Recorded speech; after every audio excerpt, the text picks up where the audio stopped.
We open in a small coastal town back in 2017, and our first character, this very judgmental-looking cat. From its perch on a rooftop, our cat overlord is on patrol. Just beneath it is a quiet, blue-haired boy walking all by himself. That guy's weird, someone says.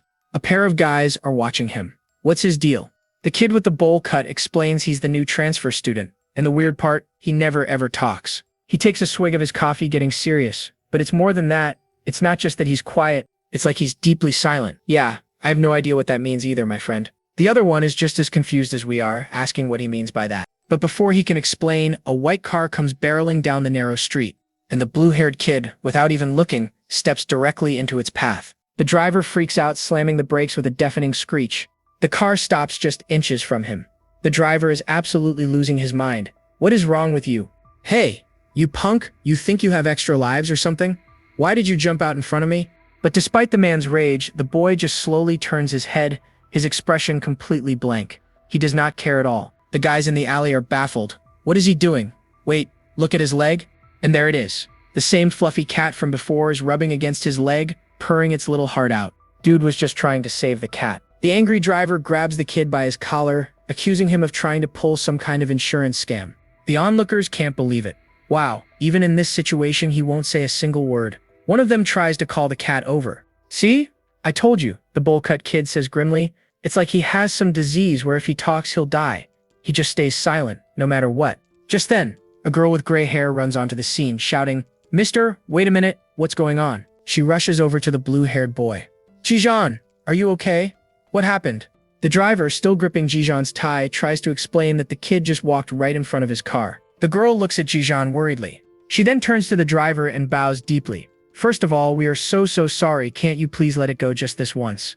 She puts on her best puppy dog eyes and begs, "Please, just this one time, mister. Jijan isn't that kind of person. And what do you know? It works." The driver calms down and tells them to just be more careful. The guys in the alley are seriously impressed. Wow, Yena just stepped in and solved the whole thing. She's the queen of class 5. The kid holding the cat asks it, "Right, kitty?" Big mistake. The cat goes completely feral. With a furious hiss, it launches itself at his face. After mauling the poor guy, the cat just lands gracefully and trots off like nothing happened. At that exact moment, a gorgeous girl with long dark hair walks by. The kid who just got his face rearranged perks right up, a bloody mess, and waves. "Arum, hi." Even with his face looking like shredded cheese, he puts on a huge grin. "Good morning." "And Arum?" She completely ignores him, walking right past without a single glance. Ice cold. His friend points out her cold shoulder, but the injured kid is totally smitten.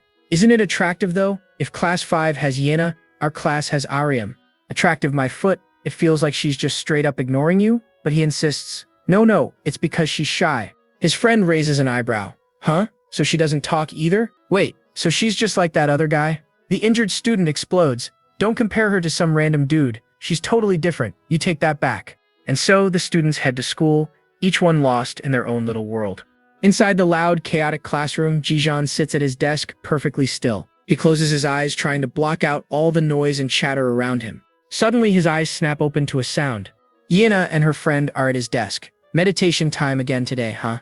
Oh, this one looks like a professional photo shoot. It's been a whole month since you transferred and you do this same meditation routine every single day." She shows him a picture she took on her phone. "I snapped this to commemorate it. What do you think? If you don't like it, you can just delete it." She reassures him. "Don't feel like you have to say yes just because I helped you out earlier." He seems to give a silent nod of approval and she beams. "Thank you, Jijan." Suddenly, the classroom door slams open with a loud bang. A tall, intimidating student strides into the room. This is Seo Taksu, the class bully. You know the type. The whole room goes dead silent as every single student turns to look at him. Taksu scans the room with a smug look on his face, like he owns the place.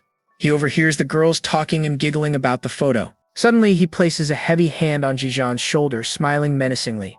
The vibe here looks pretty good. He smirks. "Jijan, why are you always surrounded by girls? You even kinda look like one." Taksu grabs Jijan's wrist, holding his arm up. "Dude, look at your wrist. It's a total girl's hand," he exclaims, rubbing Jijan's hand on his own cheek. "It's so smooth, I might just fall for you." Jijan's expression hardens just a little, his eyes narrowing. He's not amused. Yena looks over, clearly annoyed. "Stop it, will you? It's not funny." Taksu completely ignores her, patting Jijan's head like a puppy. "It's because he's so cute. He's just adorable." He then turns his attention back to Yena. By the way, I told you to come to the karaoke room yesterday. Why didn't you show? She looks away, rolling her eyes. I told you I was tired and going to bed early. Can't you understand that? Taksu's face darkens. No, you should have come, because your boyfriend called for you. I was waiting a long time. He warns her not to skip out on him today. She just gives a vague "I'll see" while staring at her phone. One of his lackeys immediately brings over a second chair for him. Total follower. Taksu kicks his feet up on a desk, leaning back like he's the king of the world. After class, we transition to PE where the students are playing outside. After the game, Jijan is sitting alone on the steps, looking exhausted. Yana comes over, fanning herself. Man, it's so hot. She takes a seat right next to him and asks, "Aren't you hot?" She then aims her little portable fan right at Jijan's back. "Here, should I do this for you?" She smiles, enjoying the breeze. Feels so refreshing, right? Jijan just gives her a quick sideways glance, staying completely silent. Yana just laughs, clearly amused by his quiet personality. Meanwhile, a few feet away, the guys are in a heated game of soccer. A player yells for the ball and his teammate shouts back, "Leave it to me." He winds up and kicks the ball with everything he's got, sending it rocketing across the court. Unfortunately, his aim is terrible, and the ball goes flying straight towards an unsuspecting Taksu. It smacks him square in the side of the head with a loud whack. The kid who kicked it is instantly terrified. "Taksu, I'm so sorry. I was just trying to pass it." Taksu just smirks, brushing his hair back into place. "Ah, shoot, my hair got all messed up." Then, to everyone's shock, he just laughs it off and claps his hands. "Don't worry about it. Let's keep playing." Wrong. As the game resumes, he shoots a dark, menacing glare over at Jijan and Yena sitting together. Bro is not happy. Later, Jijan is chilling by himself on the rooftop, enjoying a sandwich and a soda. Suddenly, a door nearby slams open with a bang. The kid from the soccer game stumbles out, his hair a complete mess. "Please, I told you I was sorry," he begs. Taksu and his goons emerge and Taksu is holding a buzzing hair clipper. "Come here, you little punk," he sneers. They've got the poor guy totally cornered. "Shut your mouth and get over here," Taksu orders. He leans in, his expression pure evil. "Do you need to taste some blood before you come to your senses?" The student is so terrified he collapses to his knees. Just then, one of Taksu's goons spots Jijan sitting on the bench nearby. The goon jumps back in surprise. "Whoa, you scared me. What are you doing here?" The whole crew turns to look. Taksu just smirks. "Jijan, what, were you eating lunch all by yourself over here?" He calls it creepy, then tells Jijan to watch closely, because he's about to make a masterpiece.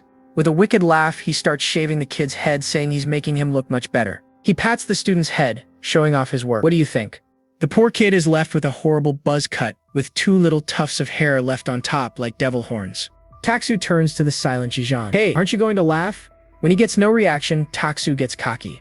"You don't like my masterpiece? You're so picky." Then, his focus turns to Jijan.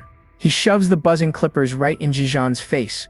"So shall I create a perfect masterpiece? What do you say?" He dares Jijan to say something if he doesn't want it, knowing full well that he never talks.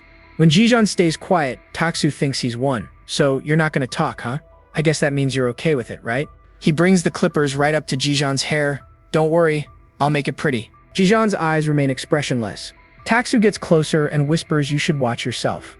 I'm warning you, don't cross the line." He continues. He decides to back off, admitting that if he messes with Jijan, all the girls will get mad at him. "Let's go," he says, turning and walking away with his crew like the coward he is. The bullied student just stares at the door they left through, his humiliation hanging in the air. He kneels down by the piles of his own hair and pulls out his phone. He takes a grim selfie of the awful haircut. "I need to capture evidence," he mutters. He then looks up and realizes Jijan is still there. The student walks over to him. "Why weren't you laughing?" "To be honest, I don't care even if you laugh." The student looks at Jijan with a new level of respect. "As expected, you're different from the other guys." As he walks away, he adds, "If it were me, I would have laughed my head off." "Thank you, Jijan." Later that day, as school ends, a sudden downpour starts. Students scramble for cover, complaining about the unexpected rain. Walking through the crowd is Ariam, holding an umbrella with her usual cold, distant expression. Not far away, Jijan is walking by himself, getting completely soaked by the rain. "Hey, Jijan," someone calls out. But before she can reach him, two of Taksu's goons grab Jijan by the shoulders. "Taksu wants to see you. Follow us." They lead him to a secluded area where Taksu, Yena, and the whole gang are waiting in the pouring rain. Taksu looks up with a cruel grin. "Well, look who it is. Our popular guy is here, still handsome even when you're soaking wet." Yena looks frantic. "You should stop this. Why did you bring Jijan here?" she demands. Ignoring her, Taksu grabs her phone. "Are you getting angry?" "I'm just trying to check something." And then he throws the phone into a puddle at Jijan's feet. The screen lights up, showing the wallpaper a picture of Jijan. Taksu asks coldly, "Why is your face on Yena's home screen?" Jijeon stays silent as Taksu's face twists with rage. "I don't know if I'm being petty, but I just can't understand it." Yena desperately tries to de-escalate. "I told you it means nothing. I'm just using it because the mood looks good." "Mood?" Taksu seethes.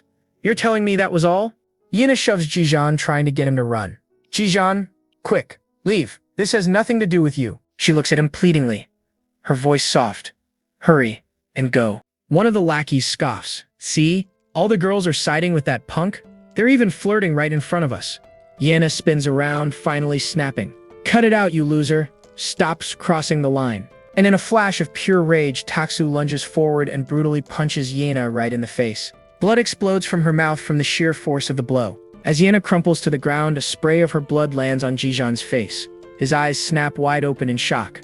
In that instant, something inside him breaks and a cold, purple light glints in his eyes. Taksu stands over the fallen Yena, absolutely furious. "You witch, who are you siding with in front of your own boyfriend?" He turns to Jijeon with a smug grin. "So a girl likes you, huh? Did you already know?" He glances back at Yena on the ground. "How about you? Are you interested in her too?" With a twisted grin, Taksu makes a disgusting offer. "If you tell me honestly, I'll give her to you. I'll let you date her, you punk." He demands an answer from the silent Jijeon. "You were interested in her too, weren't you? Tell me." Yena finally speaks up from the ground. "Boyfriend? Someone who throws drinking parties with other girls and brags about it online is my boyfriend?" Taksu furiously snaps back. "I already apologized about that. The older guys set it up for me. How could I just skip it?" With tears in her eyes, Yena tells him it's over. "You're not worthy of being my boyfriend. You're out." "Shut up."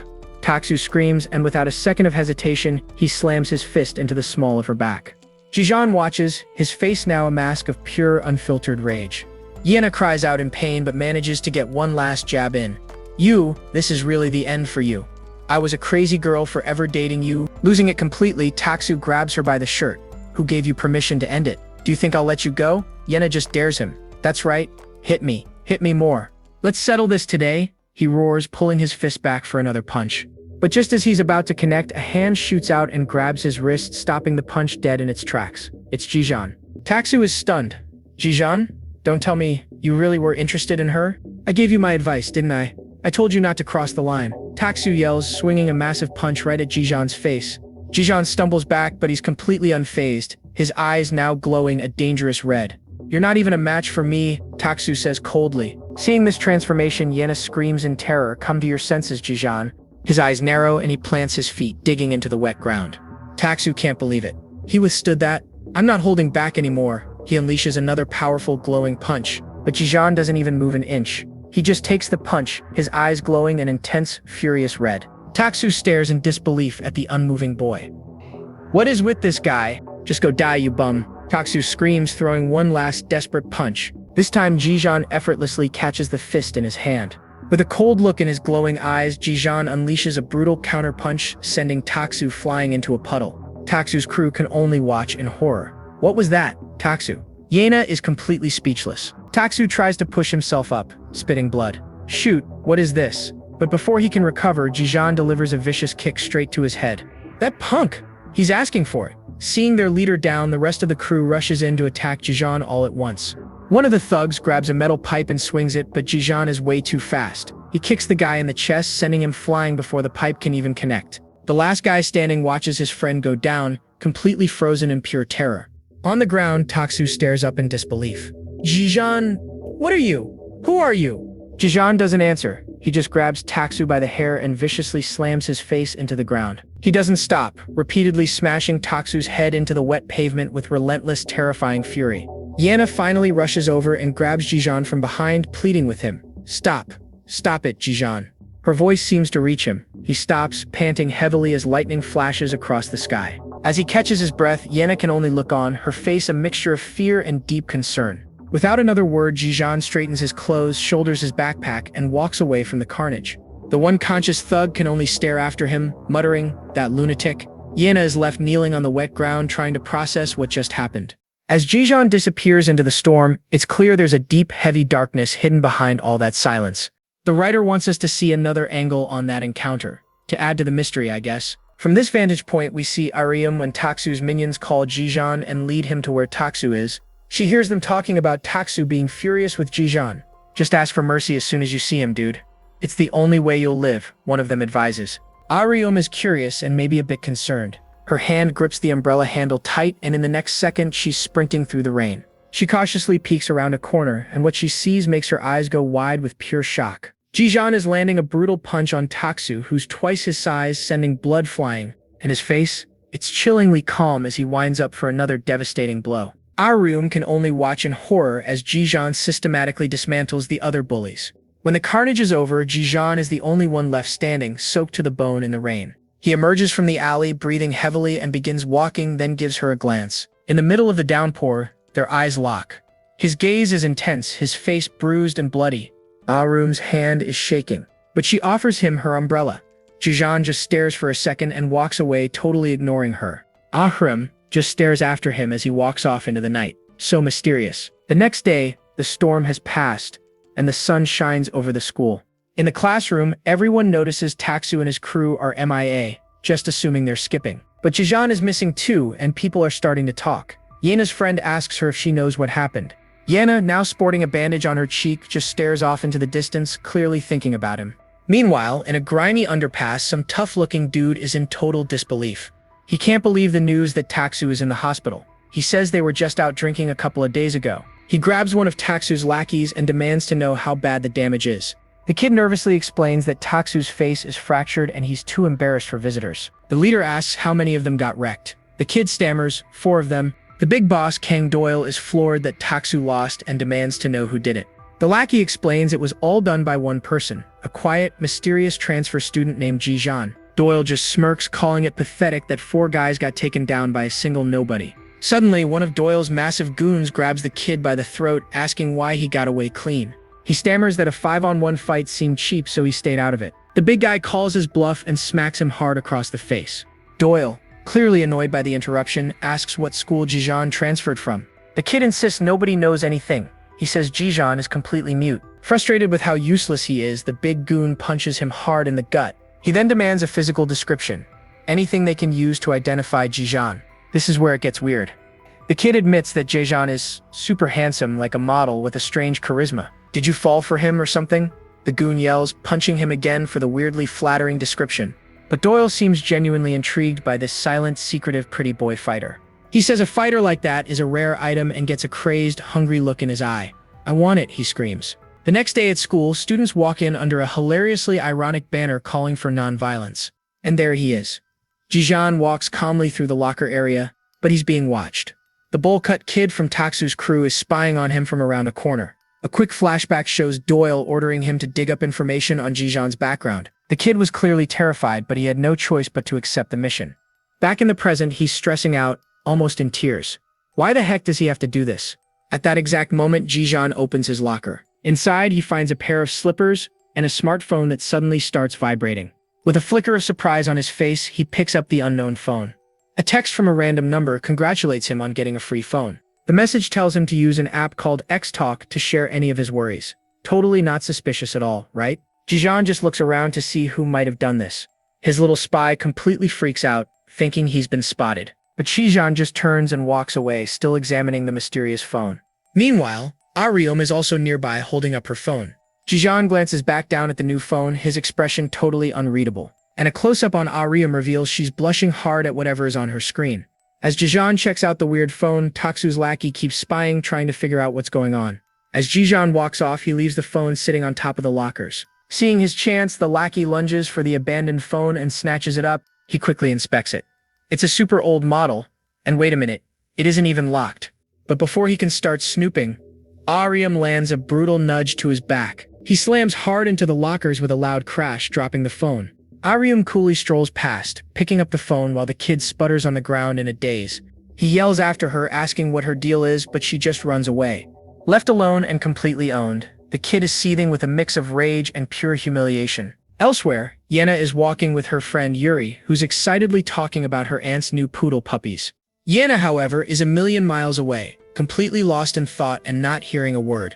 Her friend immediately calls her out for zoning out again, and Yena tries to play it off. But her friend sees right through her, teasing, "Liar, you were thinking about Jijan again, weren't you?" As Yena denies it, her friend suddenly spots him down the hall and shouts, "Hey, it's Jijan." Yena's head whips around, her own eyes widening in surprise as she sees him. Their gazes lock across the crowded hallway, and Yena is suddenly hit with a massive wave of emotion. Without any warning, tears begin to well up in her eyes. She doesn't even hesitate. She shoves her posters into her friend's arms and calls out his name. She takes off running after him, leaving her friend to sigh. Jijan's the only one you see, huh? In a flash, she closes the distance between them. Catching up to him, Yena immediately throws her arms around him in a tight hug. The sudden bold move leaves all the other students in the hallway completely stunned. With tears streaming down her face, she tells him how worried she was and asks if he's okay. She looks up at him and says, "You saved me, Jijan. I won't ever forget it." Jijan is expressionless as usual, as Yena says a heartfelt thanks. And of course, watching the whole scene unfold from the sidelines, Taksu's lackey grumbles with jealousy. He quickly pulls out his phone and starts tapping out his daily report for Doyle. His notes are simple: late to school, popular with the girls, and still not talking. He wonders if this intel is even enough. Later that day, after school lets out, Jijan walks alone through the city streets. As he walks, a tough-looking guy on a yellow dirt bike spots him from across the street. He smirks, recognizing Jijan instantly. He sure stands out, he mutters to himself. He pulls out his phone and sends a quick message, alerting another delinquent on a scooter nearby. The trap is sprung. The two of them move in at once, screeching to a halt to block Jijan's path completely. The man with the glasses sizes him up. "Jijan? You're Jijan, right?" Jijan remains completely silent, staring back with that same intense, stoic expression. The man just smirks. "I guess I'm right. Get on. We came to pick you up." These biker thugs roll up and don't even waste time. They ask Jijan if he's heard of the legend from Daesun High, a guy named Kang Do-il. The lead biker starts running his mouth, calling Jijan's school a total dump for losers. Talk about picking a fight. Then he drops the real reason they're here. The big boss, Kang Doyle, wants a meeting. He tells Jijan to get on the bike, now. He tries to play it cool, saying it's just an invitation and that Jijan won't get hurt. For now, sounds super reassuring. But Jijan isn't having any of it. He completely blanks them and just walks away. The thugs are furious, screaming at him to get on the bike. Not taking the hint, one of them lunges forward and snags Jijan by his backpack, trying to force him to stop. They call him a stubborn punk and threaten to break his legs if he keeps walking. These guys really don't know who they're messing with. And Jijan's reaction? He just gives them a cold side-eye. Bro is completely unimpressed by their empty threats. With a single smooth shrug, he just slips his backpack off and keeps walking. The thugs can't believe the audacity. Okay, playtime's over. The bikers rev their engines, screaming that he's a dead man. He ducks into a tight alleyway, walking calmly. The bikers aren't giving up, screeching right in after him. But the narrow space is a huge problem for them. The scooter scrapes the wall as his buddy on the dirt bike yells at him to get out of the way. Jijan hits a massive flight of stairs. The dirt bike rider just pops a wheelie and rides right up the steps after him. What a madman. The biker barrels down another set of stairs, still shouting. But check this out. Jijan isn't running anymore. He's just waiting calmly at the top. And with god-tier timing, he punts a full garbage bag right into the biker's path. This is gonna be good. It's a direct hit. The bag smacks the rider clean in the face, sending him and his bike flying through the air in a beautiful, trashy arc. He then crashes directly into his buddy who was running up on foot. It's a perfect strike, sending them both tumbling down the stairs like bowling pins. And to add insult to injury, the bike itself comes crashing down right on top of the first guy. Ouch, that's gotta hurt. Dazed and definitely bruised, the scooter dude helps his partner up, still screaming for him to get Jijan. Dude, read the room. They scramble up the stairs, but Jijan is already gone. Just kidding, they spot him in another alley, a classic bait and switch. Furious, they start the chase all over again, but Jijan leads them through a confusing maze of alleys until they completely lose him. Suddenly, they spot him again. One of the thugs goes for a flying tackle from behind, screaming that he's finally got him. He spins his target around, ready to finish it, only to find some random, terrified student. It's not Jijan at all. His partner runs up, totally confused. The first guy is so enraged by the mix-up that he just decks the poor innocent kid. What a jerk. And as they stand there completely defeated, the real Jijan watches the whole dumpster fire from a rooftop high above. He doesn't say a word, he just turns and walks away. Mission accomplished, total chaos created. Later, back at the thugs' hideout, one of them is reporting their massive failure. Apparently, Jijan politely declined their invitation. Our two failed chasers are getting punished, forced to do push-ups. They whine about how close they were, but their boss isn't hearing it and just kicks one in the face. He screams that he doesn't want excuses. Meanwhile, the big boss himself, Kang Doyle, just smirks from the sidelines, finding this all very entertaining. He turns his attention to Taksu's old lackey, Oh Sung-min. He asks if Sung-min managed to dig up any dirt on Jijan. Sung-min nervously gives his report, which is basically nothing. Jijan is late, popular with girls, and still a man of few words. Great intel, buddy. Kang Doyle is not impressed. He asks if that's seriously all he's got, and his heavy immediately grabs Seung-min by the hair. And just like that, Seung-min is forced to join the other failures on the floor, wondering how he got dragged into this mess too. Kang Doyle smiles and tells them to stop. He gives Seung-min a new mission though. Lure Ji-jeon to the back gate after school. Simple, right? He asks if Seung-min can at least handle that, and the look on Seung-min's face says it all. The poor guy is absolutely terrified. Kang Doyle then turns to another thug, Daesik, and puts him in charge of the operation. He wants Ji-jeon brought to him tomorrow, no excuses. Daesik confidently accepts. But meanwhile, Seung-min is having a full-blown panic attack, wondering how in the world he's going to lure a beast like Ji-jeon anywhere. The next day, Seung-min tries to play it casual. He's holding 2 grape sodas nervously. His friend tries to grab one for himself. Seung-min just gets angry and calls him a cheapskate to deflect, because his real target is walking just a few feet ahead. You guessed it, it's Ji-jeon. Seung-min runs up with the fakest smile you've ever seen, wishing Ji-jeon a good morning and offering him the soda. Ji-jeon just stares back, completely expressionless. Seung-min starts backpedaling fast, swearing he was never really one of Taksu's guys. He even tries to suck up, saying how awesome it was to see Taksu get wrecked. He offers the drink again, desperate to build some camaraderie. And Ji-jeon's response? He just turns and walks away without saying a single word. Denied. Seung-min is left standing there like an idiot. Seung-min is fuming. This is way harder than he thought. He's terrified of what Kang Doyle will do to him if he fails this simple mission. The bell rings for lunch and everybody heads out. While everyone else is hyped to leave, Ji-jeon is just chilling with his head on his desk. With the classroom finally empty, Ji-jeon lifts his head. Seung-min's watching from the doorway. He'd been searching for Ji-jeon at the cafeteria. Did he bring his own lunch? Ji-jeon heads out to his favorite spot on the rooftop, and on a bench there's a phone just sitting there. And right on cue, the phone buzzes to life. Its screen lights up with a mysterious notification. The message is simple. It just reads, "Eating bread today too?" Meanwhile, Arum is staring at her phone, completely flustered and blushing like crazy. Ji-jeon picks up the phone curiously. This person says they've seen him eating alone on the rooftop, just like they do. The mysterious texter says they wanted to talk, which immediately puts Ji-jeon on high alert, scanning the area for his secret admirer. Another message pops up saying they're on the opposite side. What a strange way to introduce yourself. And just like that, an arm starts waving like crazy from across the fence trying to get his attention. Ji-jeon takes a seat as the texts keep rolling in. The person admits they're awkward and heard he doesn't talk much either. "Why aren't you talking?" comes the next text. Ji-jeon just stares back, his thumb hovering over the keyboard.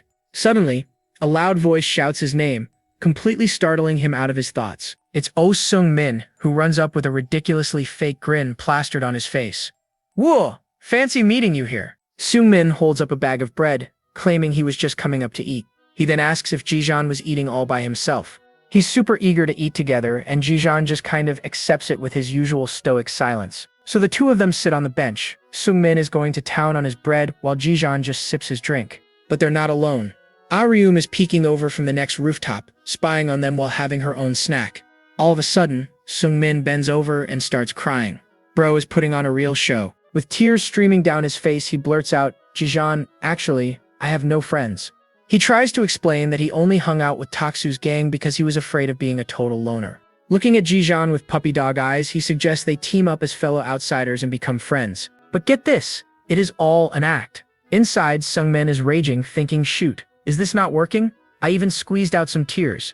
Ji-jeon is completely unfazed. He just stands up to leave, leaving Seung-min in total disbelief. As Ji-jeon walks away, Seung-min just loses it, screaming, "No, all my effort." In a desperate move, he lunges forward and grabs Ji-jeon's arm, pleading, "We can be friends, right?" He even tries clinging to Ji-jeon's leg, but Ji-jeon easily yanks his arm away, sending the pathetic Seung-min tumbling to his knees. Seung-min checks his phone, and it's bad news. He's got angry texts from Daesik demanding to know why he hasn't brought Ji-jeon yet. Later in class, Daesik texts again telling him to get Ji-jeon to the back gate. Seung-min is panicking as the teacher dismisses everyone. But he's not giving up. He clenches his fist, determined to somehow get a hold of Ji-jeon. He rushes through the crowded hallway, terrified that his target has already gone home for the day. Peeking into their now empty classroom, he starts to panic. Oh no, there's no one inside. But then he sees him. Ji-jeon is just sitting there on a desk by the window, looking like a main character as the curtains blow around him. Seung-min just stares, completely confused. What is this? Is he shooting a commercial by himself or something? His phone buzzes again. It's Daesik, and he is absolutely furious, screaming through the text. Taking a deep breath, Seung-min enters the classroom. "Ji-jeon, you still haven't left." He immediately launches into another fake sob story, claiming he called his mom and told her he finally made a friend. He says his mom, who works nearby, desperately wants to meet Jijan and asked him to bring him over. The lies are getting deep now. He begs Jijan, "Can't you just show your face in front of her for a moment, please?" Seungmin's face twists with intensity as he tries to guilt trip him. "When my mom is insisting, you can't just refuse." But Jijan's silence is making him desperate. He thinks to himself, "Wow, are you really even thinking about it? This cold punk?" Losing all his composure, he grabs Jijan by the shoulders and shakes him, yelling, "Hey, just a moment is fine. Aren't we friends?" He literally drags Jijan out of the classroom. "This way." And as they leave, Ariam watches them go. As they walk, Seungmin cheerfully explains that the back gate is a shortcut to the market. But his expression darkens as he thinks, "I'm sorry, Jijan. If you're naive in this neighborhood, you can't survive."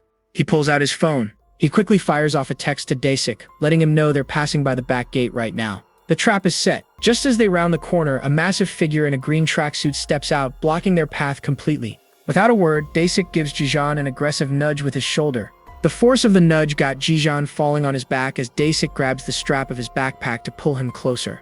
My, you should be more careful," Daesik sneers, clearly enjoying this. He grins like a villain. "There was no point in me even waiting for you." He follows up with a brutal backhand that sends Jijan stumbling backward. This guy means business. "Nice to meet you, you little punk." Daesik growls, grabbing Jijan by the throat. He mocks him. "Your face is fine, but it looks like your skills were all talk." But then Jijan stomps his foot hard on top of Daesik's. Using that as a pivot, Jijan kicks off Daesik's chest and does a full backflip, sending the giant bully crashing to the ground. Jijan lands perfectly on the ground, but in the chaos, his phone slips right out of his pocket. The phone clatters onto a metal sewer grate, coming to a stop just inches from falling into the drain. That's not good. Jijan's eyes widen as he sees his phone's dangerous position. At the same time, Daesik is already getting back up. Daesik scrambles to his feet and catches Jijan off guard with a massive right hook that sends him flying across the ground. Jijan's foot conveniently kicks the phone out of the way. Problem solved. Cracking his knuckles, Daesik grins with pure malice. "I'll get you on the next turn." But as Jijan slowly gets up, a dark, menacing aura starts to radiate from him. "It's showtime, people." The hulking goon Daesik scoffs at Jijan. He sneers, "You think you can handle this weight difference with that scrawny body?" But Jijan isn't fazed one bit. His eyes are like ice, cold and locked on his target. Watching from a corner, Oh Seung-min is already apologizing in his head. He thinks, "Sorry, Jijan." With a furious roar, Daesik charges forward like a freight train ready to completely flatten Jijan. But wait, at the very last second he grabs his backpack. What's the plan here? He uses it to block the full force of Daesik's punch. That's some insane split-second thinking right there. The impact still sends him soaring, and he violently slams against the wall. Daesik is stunned. He lets out a creepy laugh, using your backpack to cushion the blow. He grins like a maniac. "Aren't you a lot smarter than you look?" Unfazed, Jijan calmly dumps the rest of his school supplies out of his ruined backpack. Daesik isn't waiting around. He charges again, screaming, "A trick like that won't work anymore." But Jijan is way too quick for him, easily ducking under the wild telegraph swing. His eyes are laser-focused, already setting up the counterattack. And there it is. He whips the empty backpack strap right around Daesik's ankle. With one powerful tug, he yanks the big man's leg straight out from under him. Daesik's face twists in pure shock as he starts to lose his balance. He never saw this coming. The huge goon comes crashing down hard onto the pavement. David versus Goliath, folks. Absolutely enraged, Daesik pushes himself up, screaming, "You little punk." But Jijan isn't giving him a second to breathe. He's already leaping into the air. But suddenly, he stops barely an inch from the thug's head. Daesik can barely believe what's happening. The audacity of this guy. He's absolutely seething, yelling, "Who are you trying to show off for?" Jijan doesn't need to say a word. He unleashes a devastating axe kick straight down onto Daesik's head. The power is insane. The force of the blow sends Daesik reeling. Oh, Seung-min is completely speechless. What just happened? Jijan beat Hwang Daesik. Daesik is completely out cold, collapsing to the ground. And just like that, the fight is over. Jijan calmly turns away like it was nothing. His eyes land on his phone, which is lying dangerously close to a sewer grate. But suddenly, a voice screams from behind him. "It's not over yet, Jijan." Oh no. Daesik, bloody but not broken, lunges up from the ground. This guy is tough. Jijan reacts instantly, spinning with a kick that knocks Daesik back down again. But in the chaos, his phone gets knocked loose and is sent flying through the air. Jijan makes a desperate dive for it, but he's just a second too slow. Daesik snatches it right off the ground. He grins maliciously. "Is this what's so important to you?" Wiping blood from his nose, he says, My only job is to take you to Doyle. Pity I can't drag your half-dead body to him. He snaps his fingers. Suddenly, a scooter comes speeding down the alley seemingly out of nowhere. Desik hops on the back and issues a challenge. Come to Satgill Park if you want this back. He gives a menacing look over his shoulder. Your welcome party is already prepared. And with that, they speed off, leaving Jijan and a totally stunned Oh Sung-min in the alley. Sung-min rushes over to Jijan, completely frantic. Jijan, are you alright? Are you hurt anywhere? He grabs Jijan's face, anxiously checking him for any injuries. He's relieved he's okay, but then the panic sets in. That was so close. But what are you gonna do now? They took your phone. He's shouting, they'll get all your private information. This could get really bad. You can meet my mom next time. For now, you should hurry and go to Satgill Park, he tells Jijan. Okay, I've done my part. Doesn't matter if he goes or not, he thinks to himself. But as he turns to make his escape, he sees that Jijan is already walking away. Sung-min is stunned. Where are you going? Are you really going after them just for a phone? Jijan doesn't even look back. He just walks forward with total purpose, heading straight into the lion's den. He arrives at Satgill Park and begins to climb a long flight of wooden stairs. At the top, a few delinquents are already waiting for him, just lounging around and smoking. The welcoming party, I guess. His expression is grim. He knows this isn't going to be easy. And he was right. It's not just a few guys, it's a whole crew. But Junjan stands his ground, fists clenched at his sides, ready for whatever comes next. And there, sitting in a gazebo in the middle of them all, is the man himself, Kang Doyle. Doyle's eyes narrow, and then a cruel smirk spreads across his face. Well now, this is nice. He holds up the cracked smartphone. You came all this way for this, right? Jijan walks straight towards him, passing right through the crowd of thugs without a hint of fear. Doyle casually inspects the phone. Doesn't seem like there's anything important on here. No numbers saved, no call records either. He continues, the only thing it has is a couple of texts from a girl who's been watching you. Oh, this just got interesting.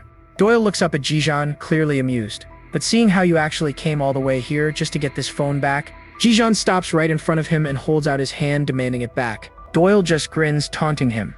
Is she your girlfriend? Or just a little fling? Jijan's expression darkens as Doyle shouts, Man, now I'm all curious. So I sent her a text, Doyle says, his eyes gleaming with mischief. It was just so frustrating to watch. He adds with a wicked grin, I texted her something to get things moving along. Meanwhile, Aryun feels her own phone buzz in her pocket. She pulls it out and looks at the screen, a completely confused expression on her face. It's a message from Jijan's number starting with a simple, hey. But the next message is shockingly direct. I'm feeling lonely right now. Want to meet up? Then it drops an absolute bombshell. If you come to Satgill Park, you'll be my girlfriend starting today. And look who sent it. This punk Doyle, smirking while holding Jijan's phone. He figures if the girl actually shows up, it's proof she likes him. But Jijan just stares him down, giving absolutely nothing away. His face is like a stone wall. Doyle jokes that Jijan will owe him big time once he lands the girl. What a friend, right? Jijan doesn't say a word. He just holds out his hand, silently demanding his phone back. But Doyle just pulls it away, totally unimpressed. You want this, he asks, like it's some kind of game. One of his goons, Dasik, chimes in, bragging that his crew worked hard to drag Jijan here. Doyle goes on that Taksu probably deserved it. But you see, there are rules around here. Jijan beat up one of his men, and for that, there's a price. Doyle looks him up and down with a smirk. You came here prepared to pay it, right? Jijan remains completely silent, which just makes Doyle chuckle. He clearly finds this amusing. Doyle then holds up Jijan's phone. The deal is simple. If Jijan can hold on to this while fighting his entire crew, he gets it back. Since you're a transfer, you don't know how things work around here. He explains that in this neighborhood, the ranking fights are everything. It's a brutal system. The moment you mess with Taksu, he declares, you officially join the ranking fight. With a wild grin, Doyle shouts, so let's see how skilled you really are. Dasik gets right up in Jijan's face, cackling. This is the place of revenge, Jijan. And with no warning, he throws a massive punch right at Jijan's head. But check this out. Jijan takes the hit and doesn't even flinch. His expression is completely unchanged. Dasik is absolutely stunned, his shock quickly turning to rage. You punk. He screams at the rest of the crew, what are you all doing? Get this guy. A thug in a red hat throws the first punch, but Jijan effortlessly puts up a block. You can see his hand clenching into a tight fist. He's ready. He even catches another thug's fist midair, stopping the attack cold, but it's a numbers game. He's quickly overwhelmed as the others swarm in, landing punches from all sides. Even as the beating continues, there's a sharp glint of light reflecting in his eye. He takes a brutal shot right to the face that would knock anyone else out. Then another one to the gut that doubles him over. This is getting rough. A thug grabs him by the hair, holding him in place for the next attack. He takes another devastating punch to the side of the head with a sickening impact. And once he's on the ground, a foot comes down hard, stomping on him. The gang is relentless, kicking and punching him from every single angle. Doyle watches the whole thing, looking confused. Why is he only defending, he wonders. He starts to think that maybe Jijan just isn't interested in their little ranking fight at all. One of the thugs points out that Jijan hasn't even screamed. Is he really risking his life just to stay quiet? This gives Doyle a twisted idea. A depraved look crosses his face. I wonder what kind of voice will come out of someone like him. So he raises the stakes, shouting to his crew, anyone who makes that guy scream, I'll give you the limited edition Jordan Nikic. The thug's eyes immediately light up with greed. Really? Awesome. The promise of rare sneakers sends them into a total frenzy, and they descend on Jijan all over again. Doyle screams at him, Jijan, show your skills. Prove to me that you're a rare item. Dasik shoves his way through the crowd, yelling for everyone to move out of his way.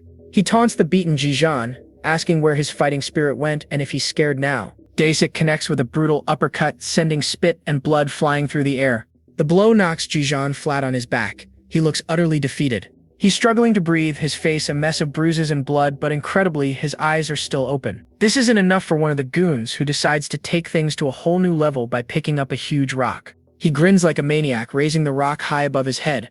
I'll make this guy scream. He gloats that he never liked Jijan's face anyway, and this will solve everything. But before he can bring it down, a foot slams into his head with incredible force.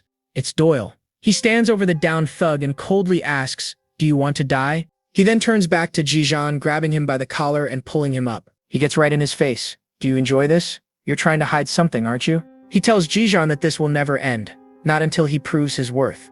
Meanwhile, hiding behind a tree, Seungmin is watching the whole thing unfold, feeling absolutely terrible for Jijan. He knows Doyle's gang is on a completely different level than Taksu's crew. This is serious. Suddenly his eyes widen as he notices someone else approaching the park.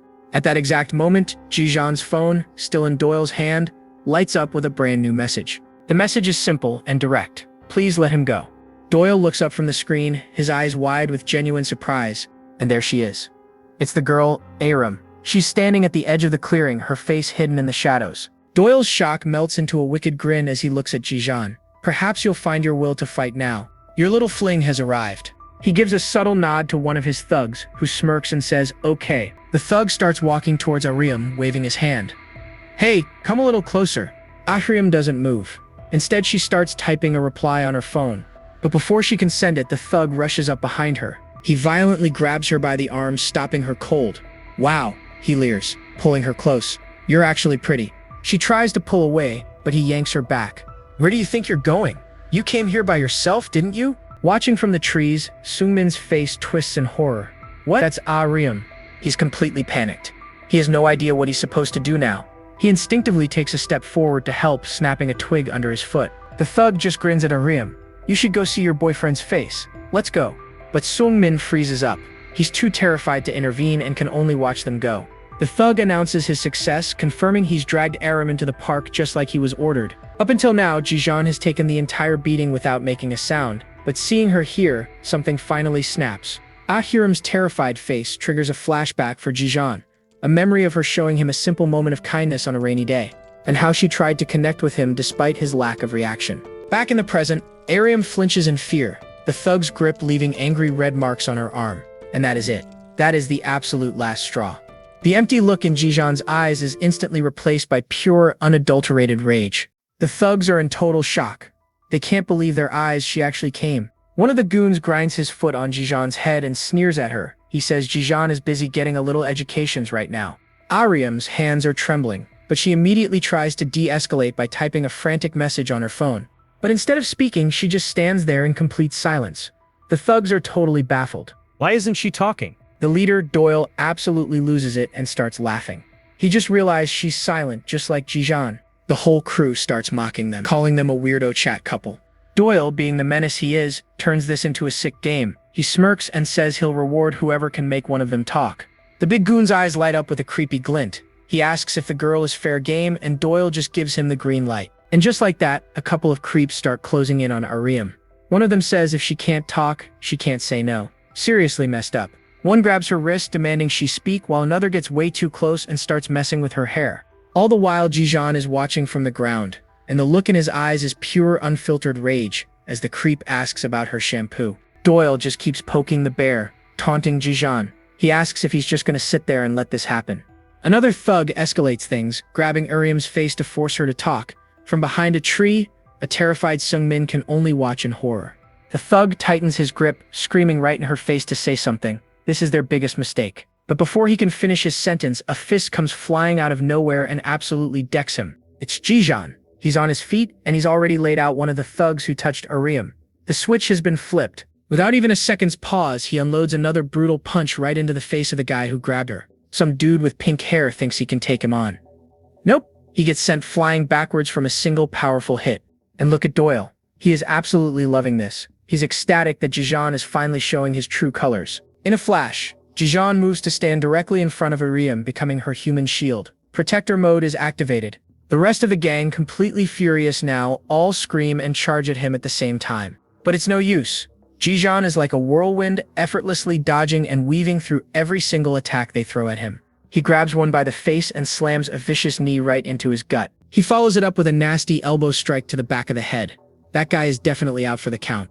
Another one comes in with a kick, but Jijan just casually trips him up, sending him face-planting into the dirt. Seeing his boys get absolutely dismantled, the big thug Dasik roars that he's going to end this himself and charges in. Dasik throws a kick, but Jijan catches it. He twists him off balance and delivers a bone-crushing stomp right to his face. Dasik stumbles back in shock and throws a massive haymaker, but Jijan just ducks under it like it's nothing. Jijan then spins and unleashes an insane high kick that connects perfectly with Dasik's jaw. What a clean hit. Doyle is watching, completely captivated by the show. He mutters with a sick smile that Jijan is a rare item. Jijan closes the gap and drives a powerful knee straight into Dasik's gut, making the huge guy scream in pure agony. With Dasik doubled over in pain, Jijan raises his clasped hands high over his head, prepping a finishing blow. And he brings them down in a devastating hammer fist, smashing Dasik's face straight into the pavement with sickening force. Dasik, the walking tank, is out cold. The others stare in horror for a second before screaming and charging in again. Jijan just becomes a blur of destruction. He launches himself into the air and takes out multiple guys at once with a flurry of kicks. Doyle is watching this beautiful carnage with a chilling grin. He's thinking, who is this guy? He's way beyond his wildest expectations. But then one of the last thugs makes a cowardly move. He grabs Aram from behind and puts her in a chokehold, screaming at Jijan to kneel. This sight immediately triggers a dark memory for Jijan. He sees another girl, a blonde one, held in the exact same way, screaming his name. And just like that, something inside him snaps. A strange purple energy flickers in his eye as he takes a single, deliberate step forward. The thug starts to panic, screaming at him not to come any closer, but you know Jijan is not listening. While the coward is distracted, another guy tries to sucker punch Jijan. Big mistake. He gets a bone-shattering fist to the face without Jijan even looking. With that out of the way, Jijan turns his full, unrestrained fury on the guy who's holding Ariam.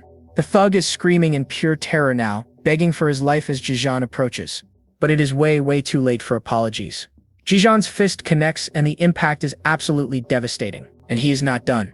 Jijan raises his foot, ready to bring it down with brutal finality. The guy can only whimper that he was wrong, but one look at Jijan's cold, empty glare tells you there is zero mercy left. He just keeps punching, and that strange purple energy starts glowing in his eye again. Suddenly, Doyle steps in and grabs Jijan's arm mid-swing. He yells at him to stop, saying it is enough. He then holds out Jijan's phone, telling him to take it. Looking down at the battered but victorious Jijan, Doyle declares that he's earned it back. He passed the test. He even offers Jijan a spot in his crew, admitting he's way too valuable of a fighter to pass up. But Jijan completely ignores the offer. He slowly gets to his feet, clenching his bloodied fist, and walks towards Doyle. Doyle is completely confused, yelling after him that it is all over. Doyle's friendly facade instantly vanishes, replaced by something else. What is with the attitude? I told you that's enough. Jijan attacks. A manic, unhinged grin spreads across Doyle's face. He gets into position and he's lightning fast. He completely dodges Jijan's blow and counters almost immediately. It connects with a massive impact, and a flash of that same purple energy explodes from the blow. The sheer force of the punch sends Jijan flying backward through the air like a ragdoll. He crashes to the ground, seemingly out cold. Doyle stands over him with a smug, twisted grin. He smugly says, I told you to stop, didn't I? Jijan is on the ground, completely gassed and beaten to a pulp, just trying to catch his breath. Kang Doyle looms over him with a smug grin, telling him he'll be back for that answer soon enough. He gives the order and his equally wrecked crew starts to pull back. The beatdown is over, for now. As they limp away, one of his guys can't help but wonder who in the world was that monster they just fought. Even Dasik, his face a total wreck, is confused. He asks Doyle why he'd still want to recruit a guy who just handed them their butts. Doyle just touches his busted lip and admits that even he got chills when Jijan went berserk. He flashes back to that insane counter. He was sure he dodged it, but Jijan's speed was on another level. The guy has a genius-level talent for hitting weak points. Doyle isn't just mad, he's seriously impressed. Then he gets this totally unhinged look in his eyes. This dude is obsessed, declaring he's going to make Jijan his, one way or another. Later, we find Jijan slumped on a park bench. Arim shows up and you can see the pure worry in her eyes. But Jijan just stares at the ground, his face a mess of cuts and bruises, completely shutting her out. You can see her heart breaking right there. A single tear falls and then she just bolts. Then his phone starts buzzing. He checks it, and it's a text from Arim. She's running to get medicine for him and asked him to wait. But seeing her message triggers something, a dark memory starts to surface. He's thrown back to that horrifying moment when one of the goons was holding her hostage, screaming at Jijan to get on his knees or she gets hurt. He snaps back to reality, but his face is stone cold. That memory changed everything. He picks up the phone, gives it one last look, and leaves it behind. He just walks away, abandoning it completely. But hold on, he wasn't alone. Oh Sung-min was hiding behind a tree and he saw everything. He's totally speechless, calling Jijan unreal. Sung-min realizes that the new transfer student isn't just some guy, he's a certified monster. Then he spots the phone on the bench. He recognizes it instantly. It's the same one he saw at the school shoe racks. And all the pieces click into place. He realizes Arun must be the one who gave Jijan that phone. Just then, he hears footsteps. Oh no, it's Arun. And she's running right back to the bench. Sung-min totally panics. He looks at the phone in his hand and just makes a break for it. Arun gets back with a bag full of medicine, only to find the bench empty. Meanwhile, as Sung-min is booking it, the phone lights up again. It's another text from Arim, asking if Jijan is okay. Reading this makes Sung-min furious.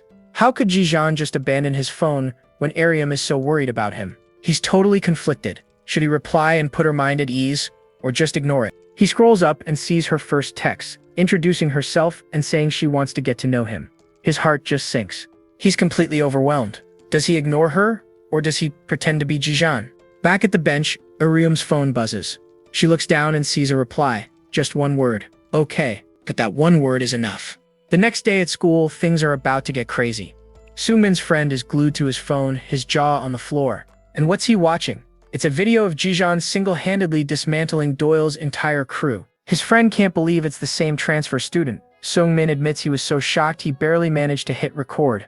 The friend is convinced Jijan is going to be super popular, but Sung-min just mutters that he already is. The salt is real, folks. He's just fuming, because he's 100% sure his crush, Arim, has a thing for Jijan. Bro is having a complete meltdown. He's mad, Jijan is ghosting her, but also kinda relieved. He's a mess.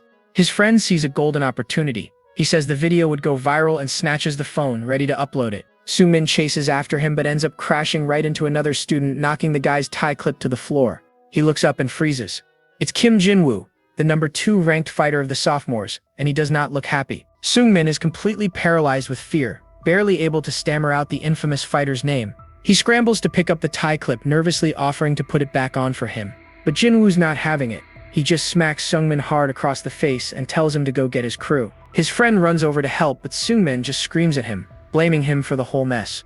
His friend tells him to calm down, saying he's lucky it was just one slap. Apparently, Jinwoo is known for having a seriously bad temper. But Sung-min's not listening. His eyes are locked on Yena, who's walking with Jijan and pointing at the cuts on his face. Watching them walk off together sends Sung-min into a jealous rage. He just can't stand how popular Jijan is. He is absolutely fuming. First it was Arim and now Yena too. Why does this guy get all the attention? And speak of the devil, he turns around, and there she is. Arim is walking right down the street. He quickly tries to play it cool, stammering out a greeting as she gets closer. And she walks right past him without a single glance. Ouch. That's a critical hit to the ego. That's when he gets an idea. If he can't get Arim's attention directly, maybe he needs to get close to Jijan first. Suddenly, his friend pops up out of nowhere with a wicked grin on his face, holding out the phone. On the screen is the fight video, queued up and ready to post with the title, "Holy Cow, Transfer Student." And before Sung-min can do a single thing to stop him, his friend hits the upload button. It's done. We change scenes to the classroom. A pack of bullies has cornered their favorite punching bag, and they're getting artsy with it. And with a final smack, the masterpiece is complete. They've drawn a smiley face on the back of his head, calling it an improvement.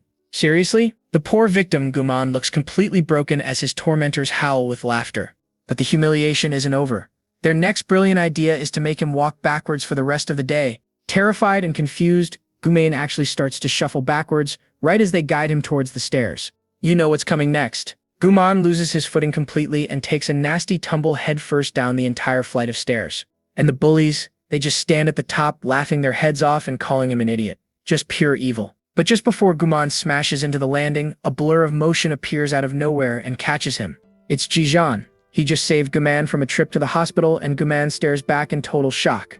Yenna rushes over to check if Guman is alright. He's shaken, but says he's fine. That's when Yenna finally sees it. She spots the ridiculous drawing on his head and completely loses it. Guman just apologizes pathetically while Jijan watches the whole scene with a cold, unreadable face. Seeing Jijan's stone-cold expression, Guman can't help but think to himself, he's the only one not laughing at me. As his silent savior walks away, Guman musters up the courage to shout, "Thank you, Jijan."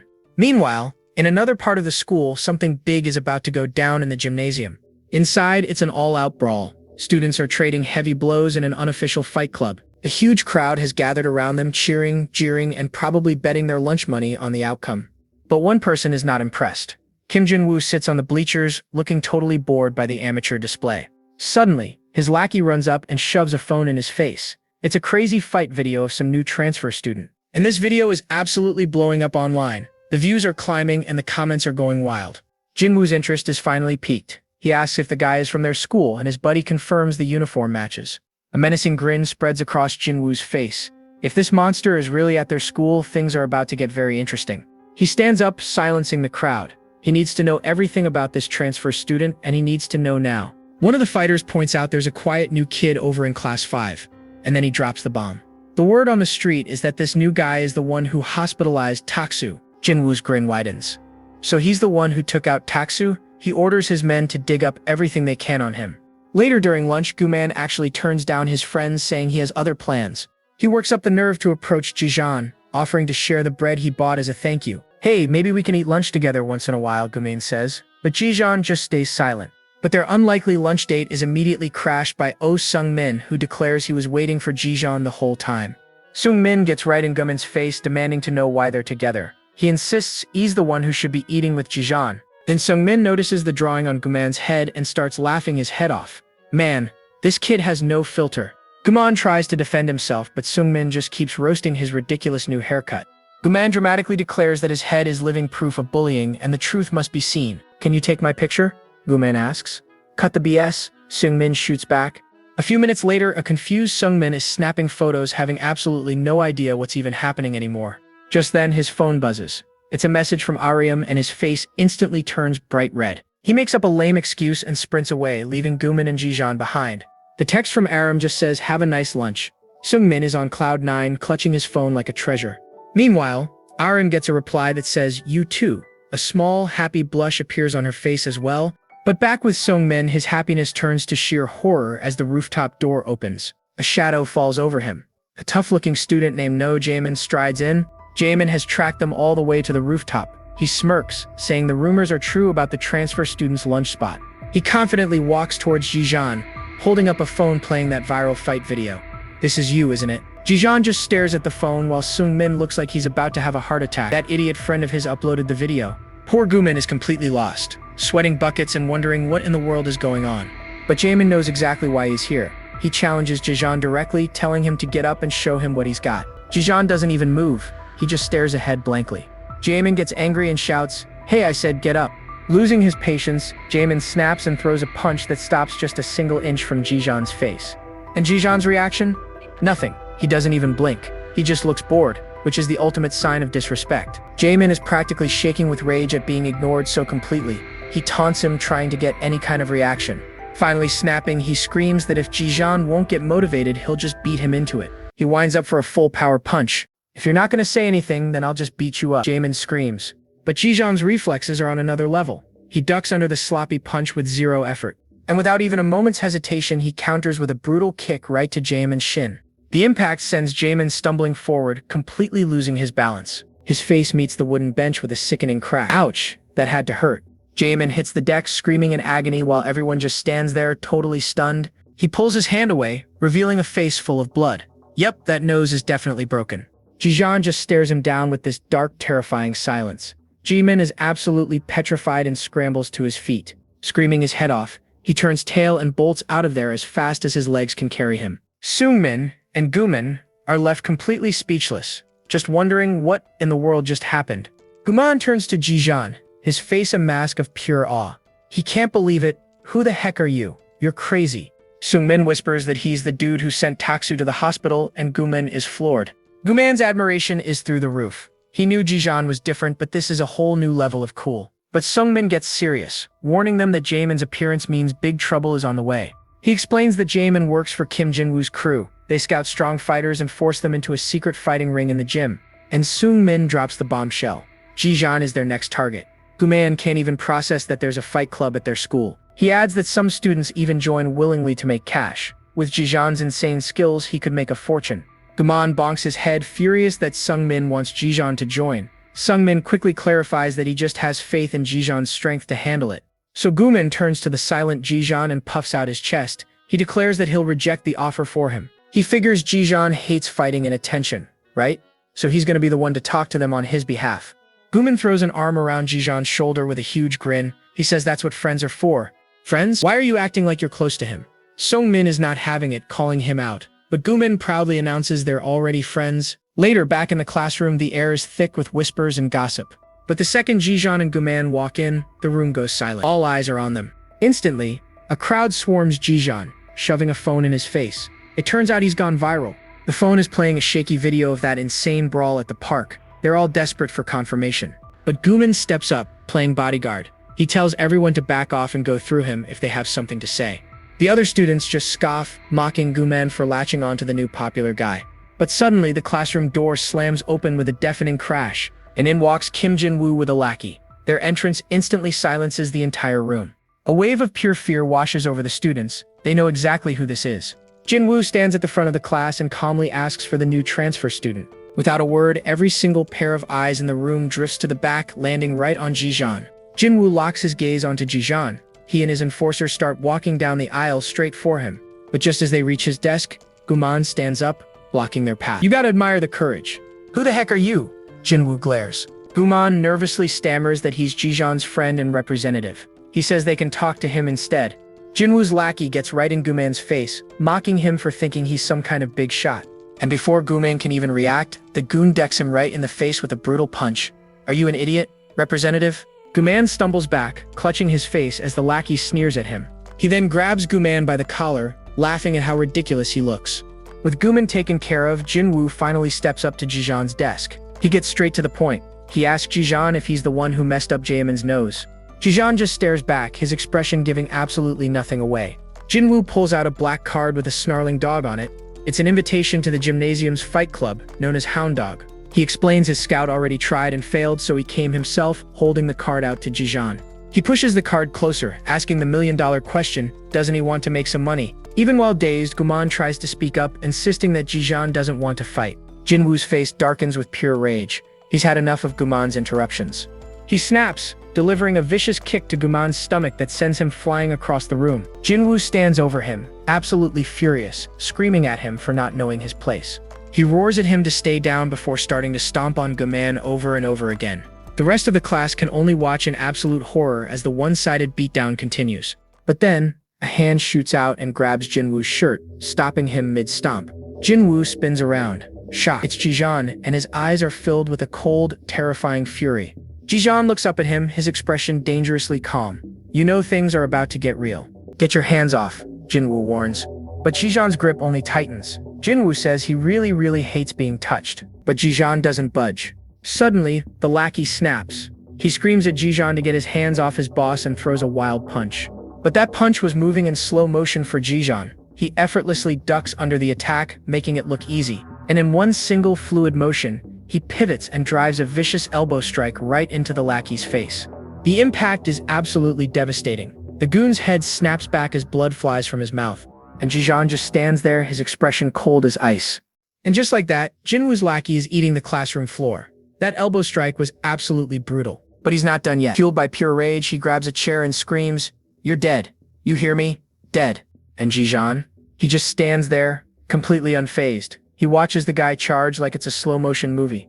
With some insane parkour moves, he vaults over a desk, easily dodging the wild swing.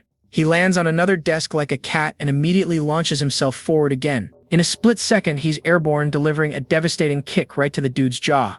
And that is a knockout. The goon collapses in a heap, completely lights out. The entire class is just staring, completely speechless. Guman and his crew finally realize that viral video was 100% real. But the dude isn't done yet. He picks up the nearest desk and is about to yeet it at Jijan while screaming, "Let's see who'll be dead at the end of this."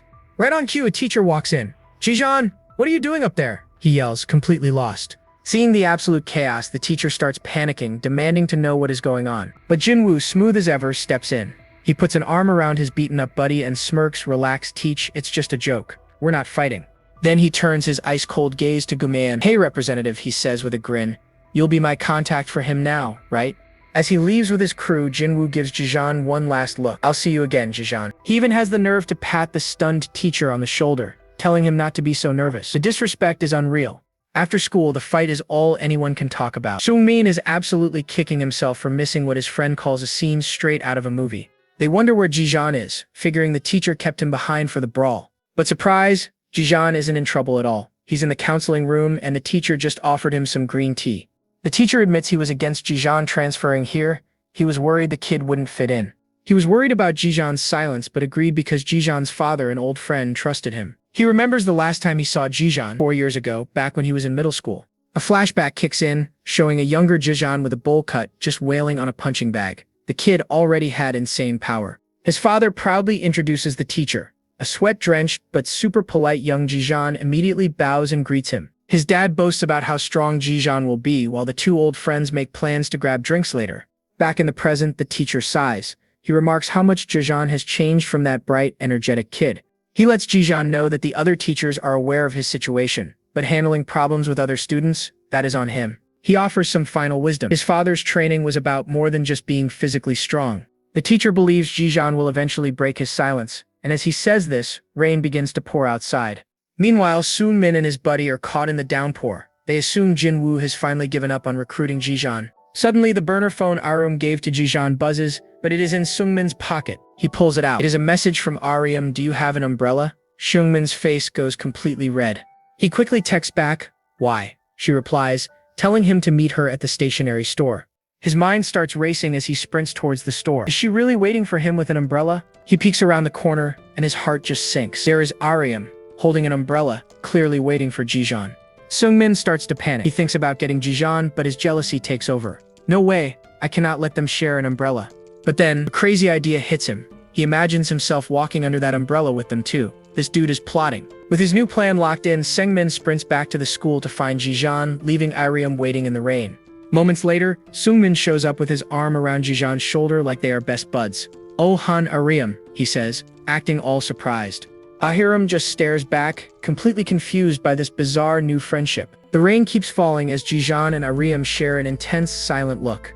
But instead of offering to share her umbrella, she reaches in her bag and pulls another one out to them. And Seungmin's heart shatters. He realizes she was never going to share. The umbrella was always just for Jijan. A fire lights up in his eyes. He thinks, "Just once, I want her to look at me. Not Jijan, but me, Oh Seungmin." He snatches the umbrella and throws his arm around Jijan, thanking Arum like they are a team. He makes up a story about how they were just about to check out a new game center together. Then he completely throws her off, asking if she wants to join them. Arum is just standing there, totally stunned. Meanwhile, Guman is desperately running through the rain, clutching his head in panic. He sprints around a corner and freezes in pure terror. He has just run straight into an ambush. It is Jinwoo's goon, nose still bandaged from the fight. He greets Guman with a sinister smile. "Welcome, representative."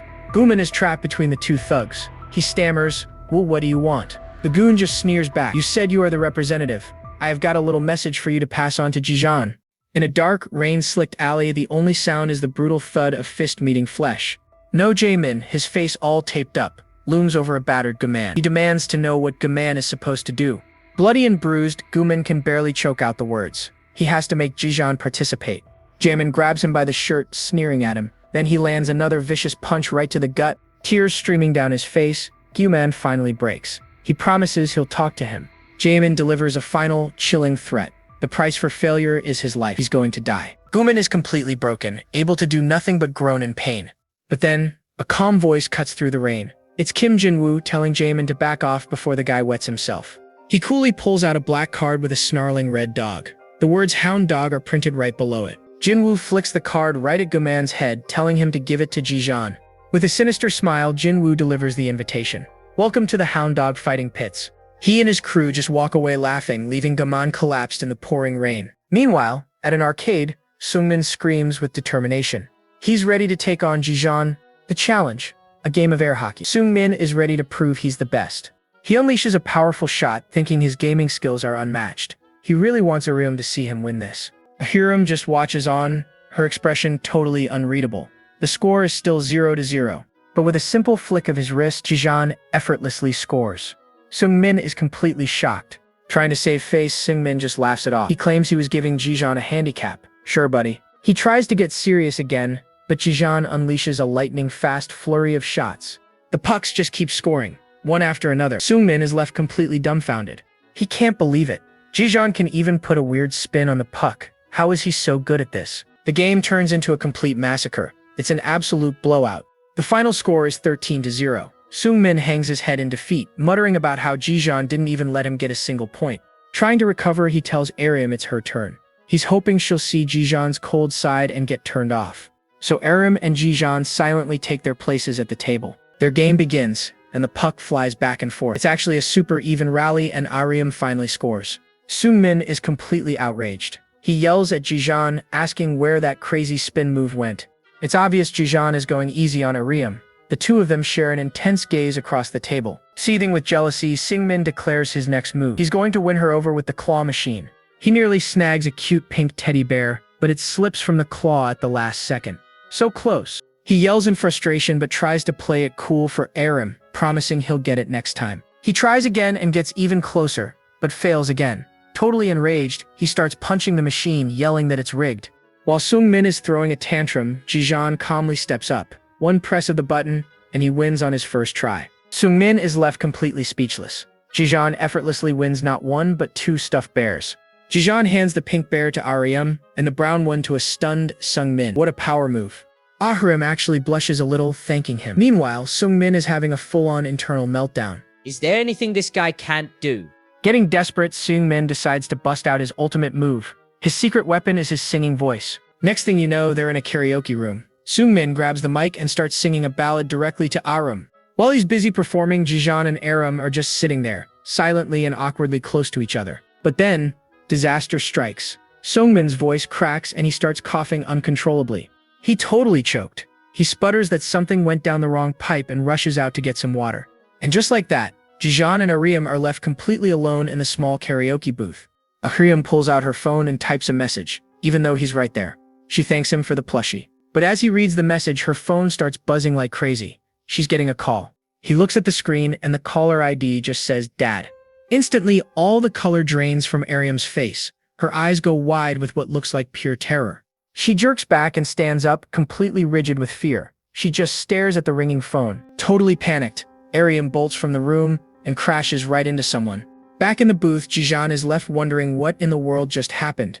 Turns out she ran straight into a couple of sketchy-looking guys. And one of them is not happy about his spilled coffee. The bigger guy shoves her hard, yelling at her to watch where she's going. He keeps yelling at her, demanding an apology, but Arim just stares at the ground, totally terrified. Just then, Sungmin finally catches up and sees the whole thing go down. The other guy gets right in Sungmin's face, asking if Arim is his girlfriend. Sungmin nervously says they're just classmates for now. The main thug just scoffs and cruelly dumps the rest of his coffee right over Arim's head. What a jerk. And Sungmin, he can only watch in horrified shock, completely frozen on the spot. But before the thug can even celebrate, a hand shoots out. It clamps down on his wrist with an iron grip. Of course, it's our boy Jijan, and he looks absolutely furious. The thug is stunned, then enraged. He screams, demanding to know who Jijan is. He tries to fight back, but Jijan expertly sweeps his leg, throwing him completely off balance. Before the guy can recover, Jijan slams into him with a powerful shoulder check. He sends the thug flying. Seeing this, his buddy decides to jump in, throwing a wild punch. That was a big mistake. Jijan dodges easily and buries his fist deep into the guy's stomach, knocking him out cold. Ahiram is still frozen, her eyes wide with shock as coffee and makeup stream down her face. Jijeon glances back at her. His expression is unreadable but incredibly intense. Without a single word, he reaches out and firmly takes her hand. He starts pulling her away, ignoring the thugs screaming at them to stop. And just like that, they run off together into the darkness, leaving all the chaos behind. Seungmin, meanwhile, is left with his mouth wide open. Hey, you're one of them, right? The thug turns to him. He's not waiting around for what's next and books it out of there. The thug screams after him, but Seungmin is already gone. With the stuffed teddy, of course. He bursts out into the pouring rain, frantically looking for someone, anyone. Then he spots them running down the stairs. He just loses it, screaming at them for being unloyal. Watching from above, Seungmin's heart just shatters. He can't deny it, they actually look good together. I mean, it was the quiet hero Jijeon who actually stepped up to save Arum when things got real. Seungmin has to face the brutal truth. He's just a coward who ran away. In her story, he's not the hero. He's just a background character, a total NPC. So he wanders the rain-soaked streets all alone, feeling completely worthless. But then, a weak voice calls out his name.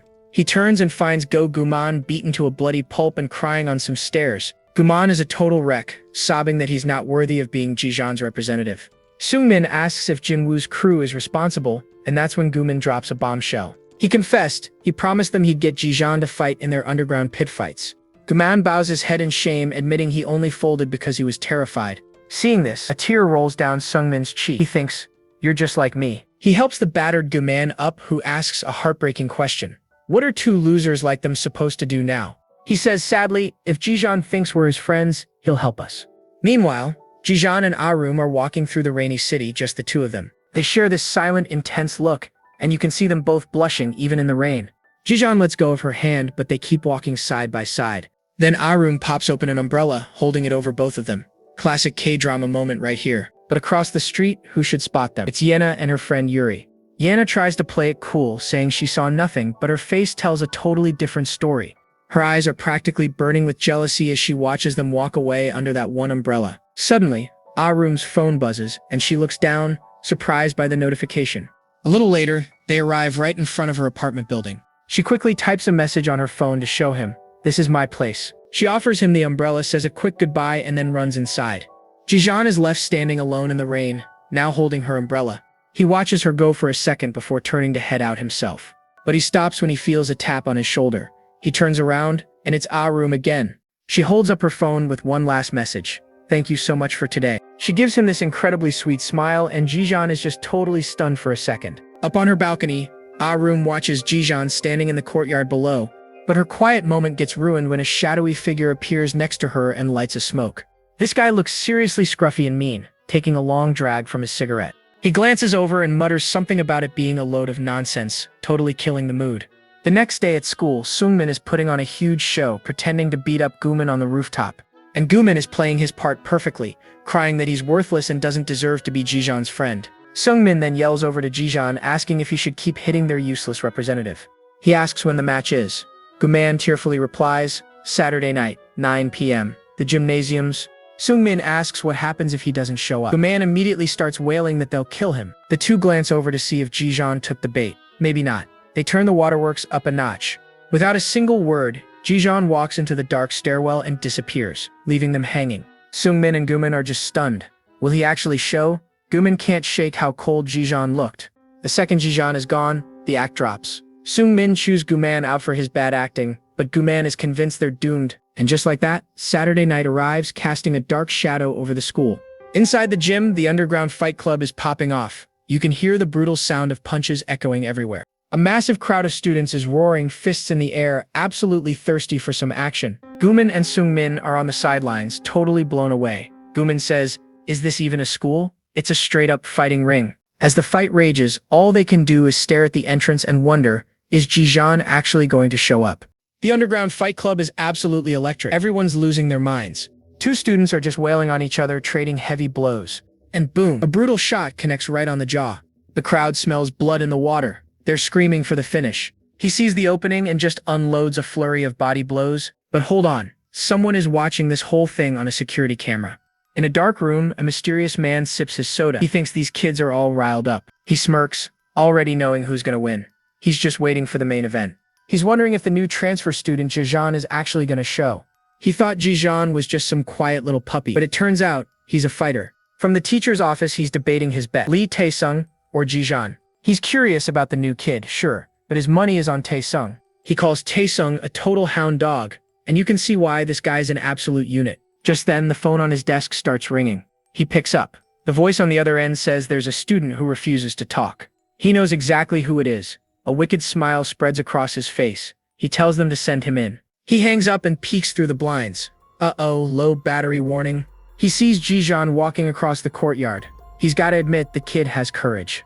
Ji-jeon just keeps walking, his face cold and determined. Mr. Kim just chuckles. The courage to be a sacrificial pawn. Back at the fight, the first match is over. Minchul takes the win. It's almost time for the main event. But where is Ji-jeon? Jinwoo's goons grab Guman and Sung-min demanding answers. They tell them if Ji-jeon doesn't show, they're next in the ring with Tae-sung. And right on cue, the gym doors swing open with a loud creak. The entire crowd goes silent, turning to stare in shock. There he is, Ji-jeon. He actually came. Guman and Sung-min are practically crying with relief and joy. They rush over, throwing their arms around him, totally overjoyed. But their celebration is cut short by a voice from behind them. It's Kim Jinwoo, and he's been waiting. Jinwoo starts taunting him immediately.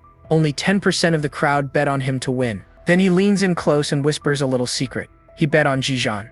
He says in his eyes, Ji-jeon looks like a hungry cub ready to hunt. He challenges Ji-jeon to show everyone what he's made of. Ji-jeon just stares back, cold as ice. And the main event begins. Ji-jeon and Lee Tae-sung face off in the center of the court. Tae-sung sizes up the new kid, looking cocky as ever. Ji-jeon, on the other hand, is a total stone wall. His expression is unreadable. Tae-sung just scoffs and takes off his headphones. He tosses them to a lackey and tells him to play the music. The lackey plugs them into an amp and cranks the volume way up. As the music blasts, Tae-sung rips off his hoodie. "Let's have some fun," he declares. Ji-jeon's expression barely changes, but a shadow crosses his face.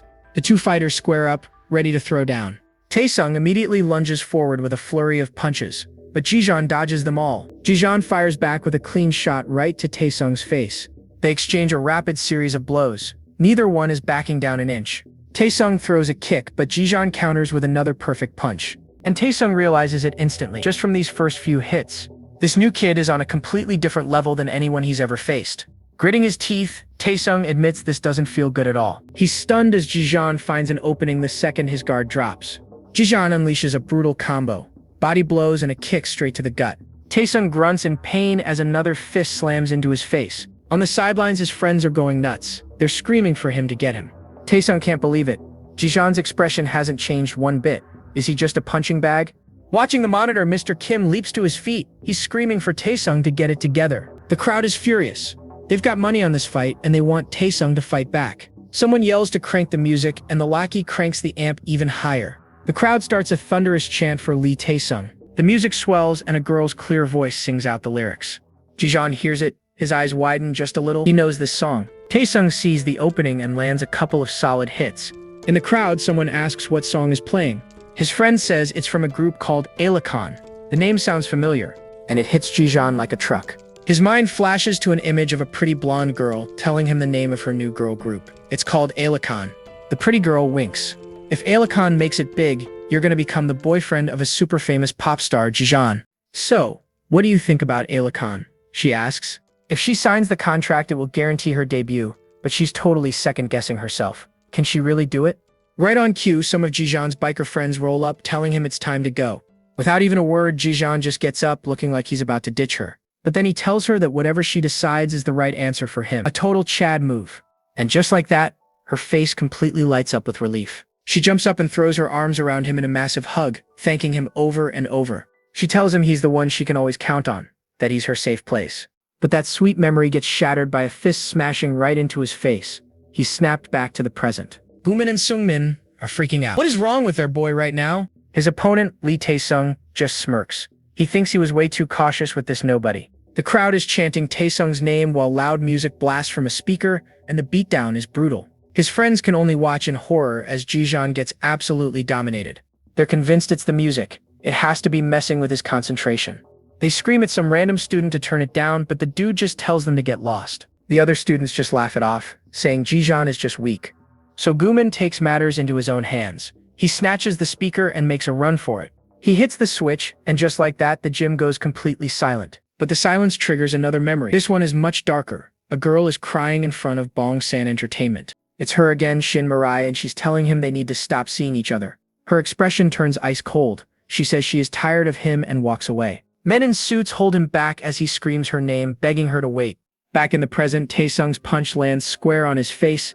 Taesung is positive he's landed a clean, decisive hit. The blow lands hard, right in Jijan's gut. But wait, something is different. A strange energy starts glowing around Jijan. His eyes are shining with a menacing light. The image of Shin Mirai walking away flashes in his mind, and he drops to one knee. Taesung sees his chance. He leaps in for the finishing blow, screaming that it's over. Jijan's friends scream in terror. This could be the end of the fight. But Jijan sees it coming. At the very last second, he dodges with an insane backward bend. He uses the momentum, plants a hand, and flips right back to his feet. His face is pure fury. Before Taesung can even react, Jijan unloads a crushing blow that sends him flying. He follows up with a brutal hammer fist, smashing Taesung face first into the floor. Taesung is down. The entire crowd is just stunned into total silence. Taesung tries to get up, cursing under his breath, but Jijan is already on top of him. He smashes him with a vicious kick, leaving Taesung spitting blood on the floor. Taesung looks up, and Jijan looks like an absolute monster. None of this makes any sense to him. Meanwhile, Kim Jin-woo watches from the sidelines with a twisted grin. It's over, he says. Guman and Seungmin go absolutely wild. They cannot believe Lee Taesung actually lost. Dazed and confused, Taesung cannot process it. He was so sure he had this in the bag. But Jijan isn't finished. He lands another vicious kick right to Taesung's ribs. He is completely lost in a blind rage. Taesung is terrified, begging him to stop. But Jijan is not listening. He just starts stomping on the defenseless Taesung over and over again. The crowd is horrified. Someone screams that he is going to kill him. Jijan's eyes are completely white now, burning with an unholy light as he keeps going. His friends can only watch, frozen in fear. Even Jinwoo's lackeys are getting nervous. They're worried this psycho is about to cause a huge incident. But Jinwoo just grins. That one is a catch. He'll be a hit, he declares. You can see the dollar signs in his eyes as he plans the next big match. Finally, Gumain and Seungmin rush in to hold him back, screaming at him to stop. They yell that he has already won. Panting heavily, the white glow in Jijan's eyes finally begins to fade. He is coming back to his senses. Back in his office, the mysterious organizer slams his fist on the desk in pure rage. Jijan, he screams. He cannot believe it. He shouts that the one-off fighter actually beat Taesung. But his anger quickly turns to calculation. He adjusts his glasses. Profit is all that matters. A new, sinister idea starts to form. He thinks to himself that maybe, just maybe, Jijan could be on his side. A wicked grin spreads across his face. He has got a plan. He is going to train Jijan to be his loyal attack dog. And back in the ring, Jijan is still panting, the adrenaline from his berserker rage finally wearing off. The fight is over, and Jinwoo's goon is left face down in a puddle of his own failure. Jinwoo can't help but smirk at Jijan's brutal victory. He knew this kid was the real deal. He gets real close, flashing a seriously creepy grin. He wants to see that crazed look again in the next match. Jinwoo offers the prize money, but Jijan isn't interested. He just turns his back and walks off, ignoring the roaring crowd. Seeing their savior leave, Guman and Seungmin immediately give chase. They catch up and offer to treat him to a meal. After all, he totally saved their necks back there. But Jijan just grabs his hand away. The two are completely frozen.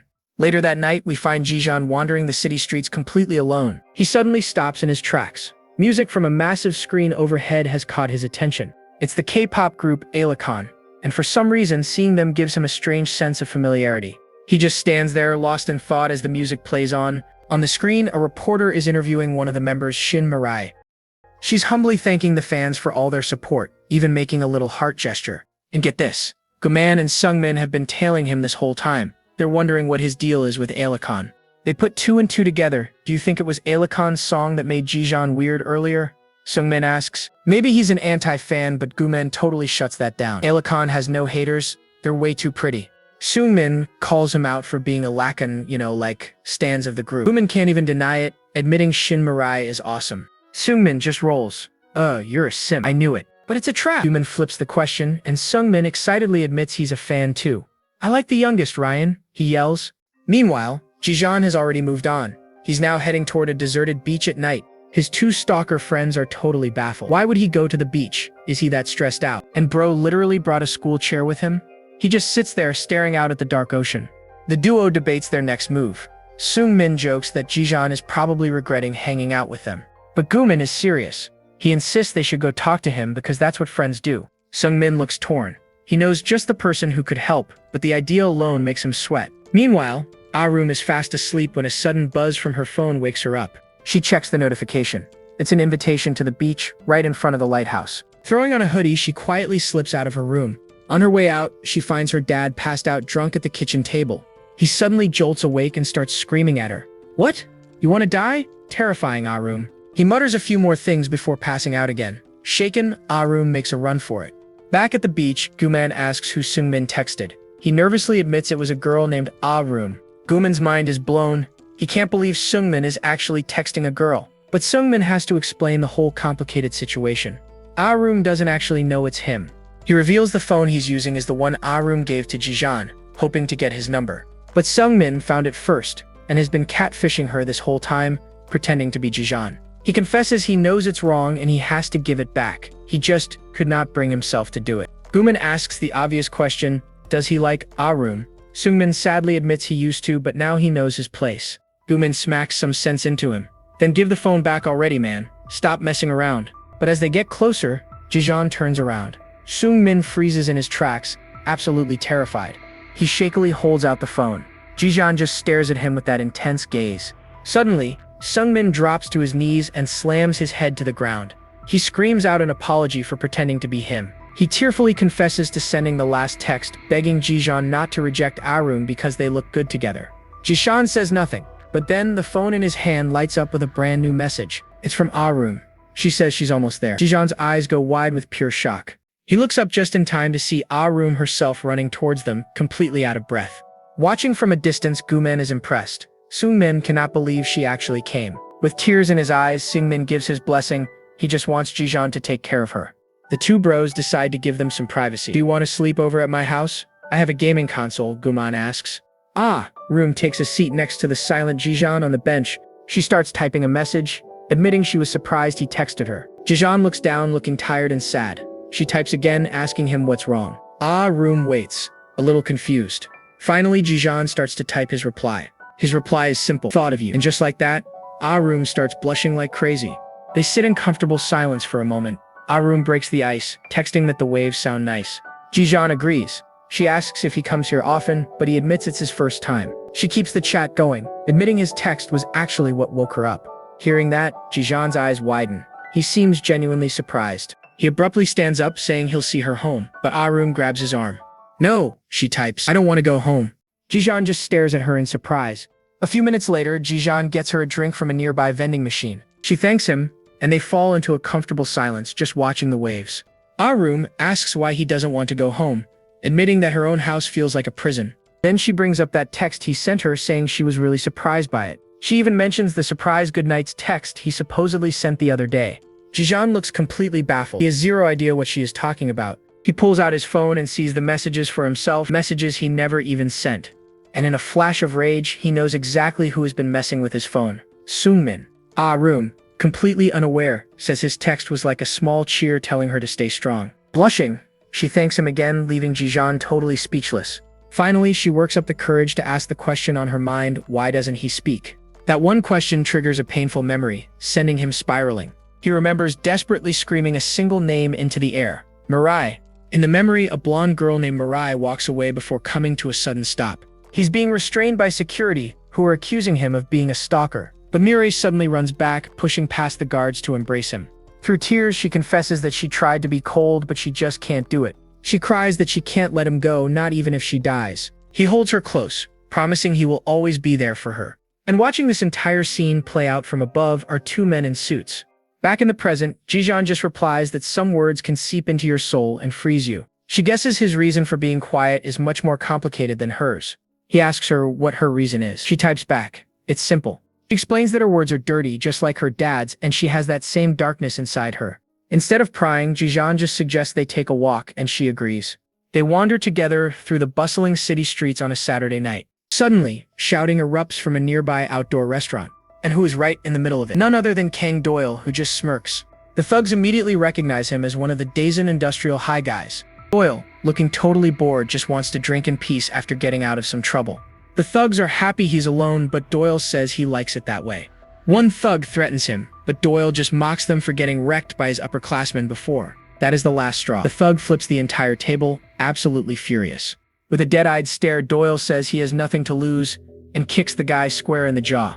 Jijan and Ah-room watch as a massive brawl explodes with the other thugs rushing Doyle. But Doyle is an absolute beast, easily dodging and landing a solid counterpunch. Doyle is being chased by the thugs until he suddenly freezes mid-stride. What stopped him cold? He spotted Jijan and Ah-room watching from the street. A slow, sinister smile spreads across Doyle's face as he gives a friendly little wave.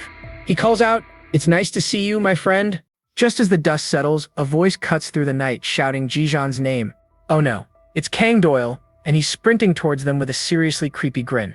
He throws an arm around Jijan in a bizarre hug, catching him totally off guard.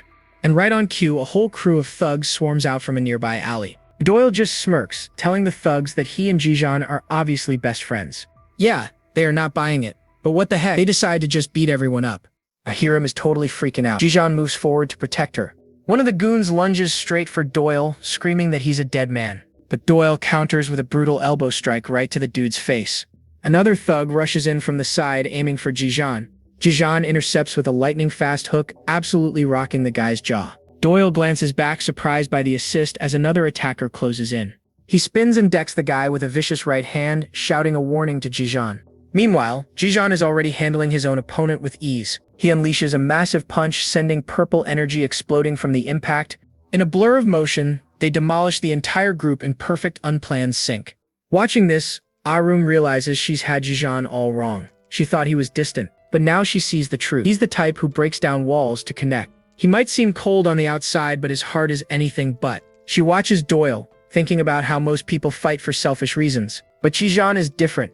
He's fighting for something much more. Something desperate, something bigger than just himself. You can feel the weight of it. Her train of thought is shattered by a movement. It's one of the thugs they took down, and he's holding a knife. He raises the blade high and charges towards Jijan. Ah-room lets out a blood-curdling scream of pure terror. Doyle spots the danger instantly, screaming at Jijan to duck. Jijan hits the deck just as the thug slashes. Doyle is a whirlwind of motion, launching a devastating flying kick. His foot connects perfectly, sending the knife-wielding coward flying backwards. Doyle is absolutely furious, screaming about them being cowards for using a knife. He stomps down hard on the thug's face, calling them skillless losers. With the threat completely neutralized, the last of the thugs are left groaning on the pavement. And our boys stand back to back amidst the carnage, an absolute power duo. Doyle turns to Jijan with a smirk, saying they make a pretty good team. Jijan doesn't say a word. He just turns and walks straight to a shaken Ah-room. Doyle just laughs it off, acting like the whole thing was no big deal. But then, out of nowhere, Jijan spins and cracks Doyle with a massive punch. Doyle stumbles back, totally shocked. What was that for? Jijan doesn't stop, following up with a hard punch right to Doyle's gut. Doyle completely collapses, totally winded and confused about what's happening. Looking up, Doyle actually apologizes. He says he was just excited to finally meet him. Before Jijan can even react, Doyle drops to the ground and puts his hands up. He shouts that he surrenders, reminding Jijan they were just fighting on the same side. Doyle quickly tries to explain himself, saying his past actions were all just a test. A slow grin spreads across his face. And you passed, so I want to be your friend. He gets up and invites Jijan to join his families, whatever that means. Jijan just shoves his hands away, turns his back, and walks over to Ariam. But Doyle is completely unfazed by the rejection and starts following them. He strolls behind them, commenting on how close they seem to be. He's even weirdly proud, like he played some part in bringing them together. He offers to pay them back, telling them to follow him if they're lost. He smirks, saying he knows a good place where they can crash for a while. He ends up leading them to a building with a sign for romance comics. This is the place, he says, leading them inside with a big grin. Turns out it's a cozy comic book cafe, packed with manga and comfy chairs. And at the front counter, a guy is totally passed out. Doyle wakes him up, announcing that he's brought some new customers. Byung-gu groggily wakes up, surprised to see Doyle standing there. He then notices Jijan and Ariam. Doyle proudly introduces them as his new friends. Byung-gu sizes them up, noting that they look much nicer than Doyle's usual crowd. Jijan and Ah-room just stand there silently, still processing this entire bizarre night. Byung-gu tells them to make themselves at home, saying their time is on the house. Meanwhile, the scene shifts to a dark, rundown apartment building. Inside, a man is completely passed out at a table, surrounded by empty bottles. He slowly starts to wake up, groaning from his massive hangover. He stumbles to his feet, looking around the dark and messy apartment. His eyes land on a bedroom door that's been left slightly ajar. He peeks inside, a look of confusion on his face. The room is completely empty. The bed is made, but nobody is there. Suddenly, the man bursts out of the room, his face a mask of panic as he screams a name. He frantically scans the apartment, his voice getting more and more desperate. He runs to her empty room, the awful realization hitting him. She's gone. Doyle leads Jijan and Ariam into another room. He calls it his secret spot. He gives them a free pass to hang out anytime. He says it's his way of repaying a favor. He tells them to kick back and read some comics while he catches some Z's. What a guy. The mood gets a little awkward, so they whip out their phones and start texting each other. Classic.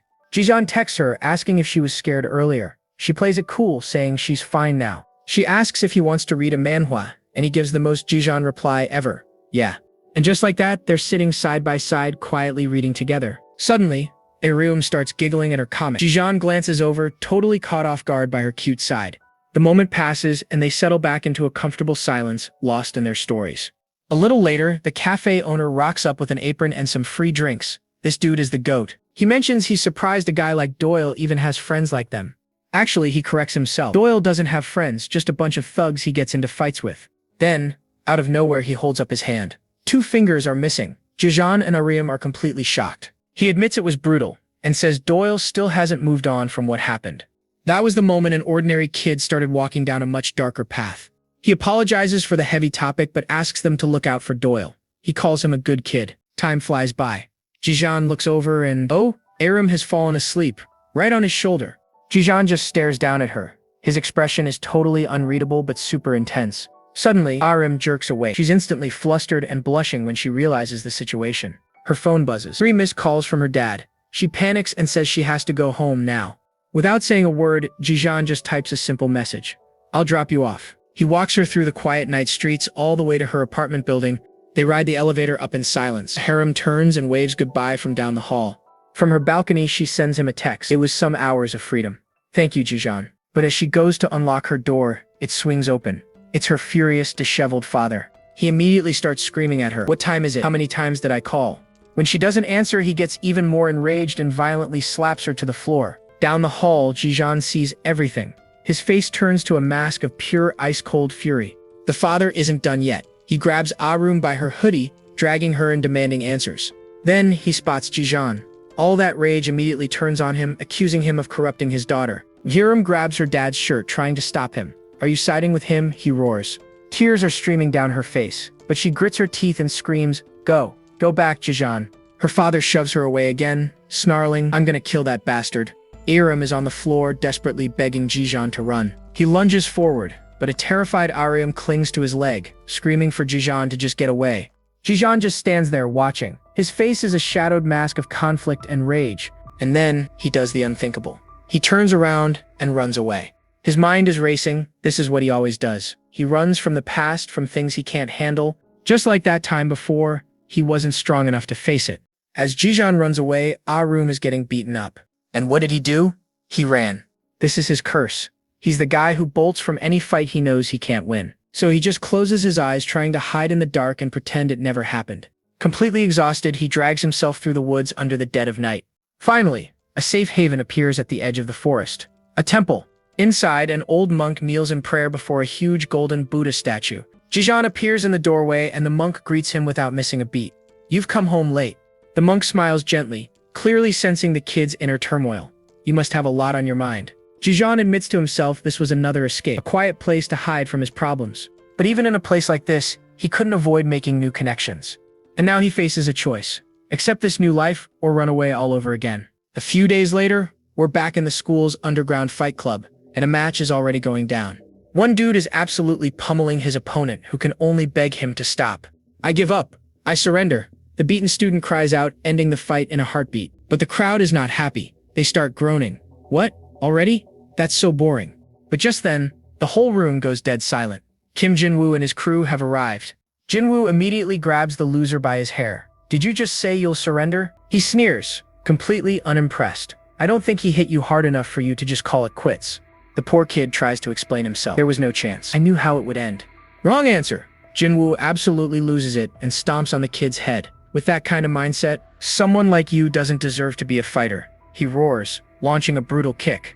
Everyone just watches in shocked silence. Jinwoo tells the kid to never show his face here again. Right then, No Jaemin whispers in his ear, Mr. Kim is asking for you, in the storage room. In a storage shed, a man in a suit is laying into Jinwoo. We need verified fighters, not these pests. Mr. Kim reminds him of the bottom line. Everyone's looking forward to Jijan's next fight, you know. Jinwoo tries to argue that finding good opponents is tough. They're either weak or scared. Are you saying you can't find someone? Mr. Kim's tone turns ice cold. Jinwoo immediately starts backpedaling, saying it'll just take a little more time. How long? Mr. Kim presses him. Jinwoo nervously throws out a month. Mr. Kim places a hand on his shoulder, his voice dripping with menace. It seems you've gotten a bit full of yourself.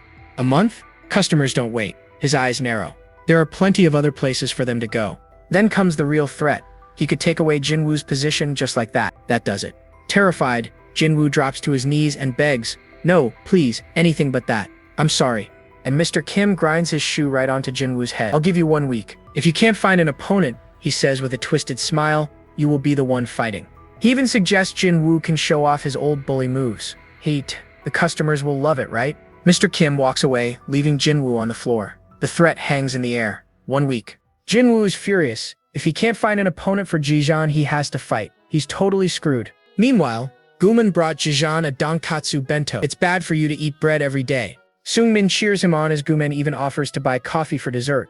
The two friends talk about how eating lunch has actually become a comfortable routine. Suddenly, Seungmin notices a phone vibrating in Jijan's pocket. He freezes. Could that be a text from Ariam? He gets all awkward and leans in close to Jijan, whispering, "Jijan, check your phone." But Jijan just walks away. Guman playfully smacks Seungmin, telling him to mind his own business.